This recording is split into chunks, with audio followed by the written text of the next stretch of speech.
యాదాద్రి భువనగిరి జిల్లా చౌటుప్పల్ మండలం పంతంకి గ్రామంలో మూడో విడత ఎన్నికల్లో ప్రచారంలో భాగంగా ఓటర్లను ఆకట్టుకునేందుకు సర్పంచ్ అభ్యర్థులు వినూత్నంగా ప్రచారం నిర్వహిస్తున్నారు. బీజేపీ పార్టీ బలపరిచిన అభ్యర్థి బోయ ఇందిరా సంజీవ ఉంగరం గుర్తుకు ఓటు వేయాలని ఓటర్లను ఆకట్టుకునేందుకు ఓటర్ల ఇంటి వద్దకు వెళ్లి ఉంగరాలు తొడిగిస్తూ ఓటును అభ్యర్థిస్తున్నారు.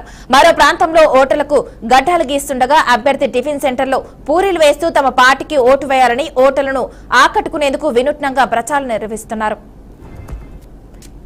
గతంలో ఎంపీటీసీగా చేసిన ఆ పనులు నేను చేసిన పనులు ఎన్నో అభివృద్ధిగా చేసిన నేను చేసిన పనులు గుర్తించి నన్ను బీజేపీ పార్టీ అభ్యర్థిగా సర్పంచ్ అభ్యర్థిగా గుర్తించడం జరిగింది.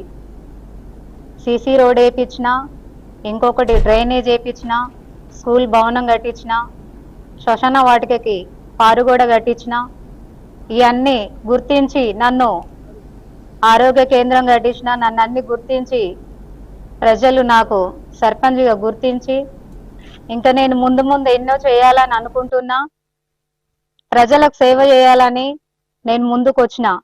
పంతంగి గ్రామంలో బీజేపీ పార్టీ బరిలో నన్ను గుర్తించి నేను గతంలో 5 ఏళ్ళు ఎంపీటీసీగా చేసిన, నేను చేసిన సేవలు పనులు గుర్తించి నాకు సర్పంచ్గా అవకాశం ఇచ్చినారు. పార్టీ తరఫున గ్రామ సేవలు ఎన్నో చేయాలని కూడా అనుకుంటున్నాను. గ్రామ ప్రజల్ని కోరుకుంటున్నా, ఇట్లు 1వ నెంబర్ ఉంగరం గుర్తు ఓటేసి గెలిపించాలని.